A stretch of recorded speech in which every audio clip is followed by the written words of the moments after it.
All right, well, it said that desperate times call for desperate measures, but does that hold true when it comes to looking for a job in today's competitive market? That is the question this morning. And here with us with some unconventional job-seeking tactics and what you need to know before attempting anything out of the box is career consultant and author of the 10 Ks of Personal Branding, Kaplan Mobray. Nice to have you here. Nice to be here. Well, you know what? This is something a lot of people are talking about, of course, with today's job economy, and wanting to know how to kind of stand out from the rest.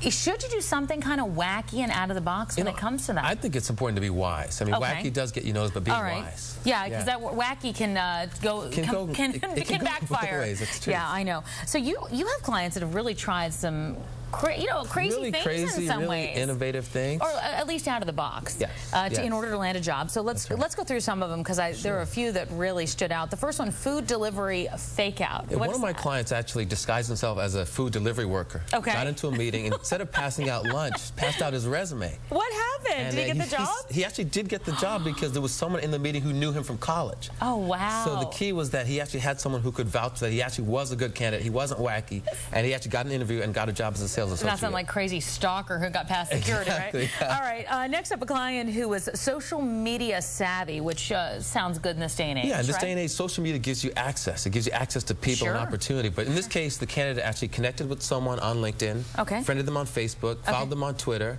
sent them a YouTube video that said, "I'm a great candidate for you. Give me a chance." But they went a little bit overboard. They actually ended up sending them a mobile text to their phone saying, too much. "That's a little too much." So they became a stalker. And instead of actually accessing the job, they actually got a text message saying, "You're not considered for the job." And they were defriended, I'm sure. And they were defriended, that's right. All right. You know somebody who has gone cab jumping. What is that?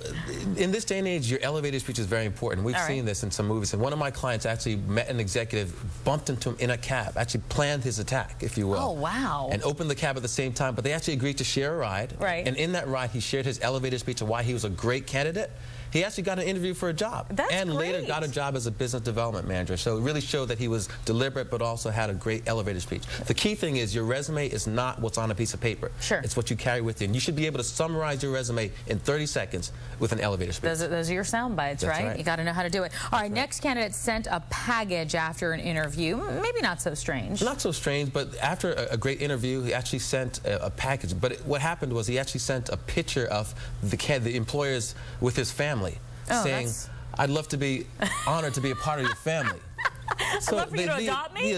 So the intent was very good because he wanted to show that he wanted to be a team player, but it actually felt a little creepy. Yeah, that creeps me out a little bit. So no job there, right? No job there. He didn't get the job. Yeah, not a good idea. All right, next, an individual who waged a sports bet. I guess that makes sense if it's the right kind of job. This was one of my candidates who was on vacation, met a CEO at a golf course, started networking, and as the hole progressed, he actually made a bet with the CEO. If I get a hole-in-one on the next hole, I will get a job with your company. The CEO took him up on his bet. He got a hole-in-one, and he actually got a job. I love it. That's a smart one, So it's a smart one because companies today are competing for talent, they're competing for market share, and they're competing for profits. If you can show that you are someone who helps the company compete, you actually position yourself as a great candidate. Well, you've got the right edge. And you got the right edge. Oh, I love that. And just don't put any money on that bet. Don't put it. All right, Kaplan, I certainly appreciate it. I like those. I like those tips. Much. That one with the family picture is a little odd, but you know. Thanks so much. We'll see.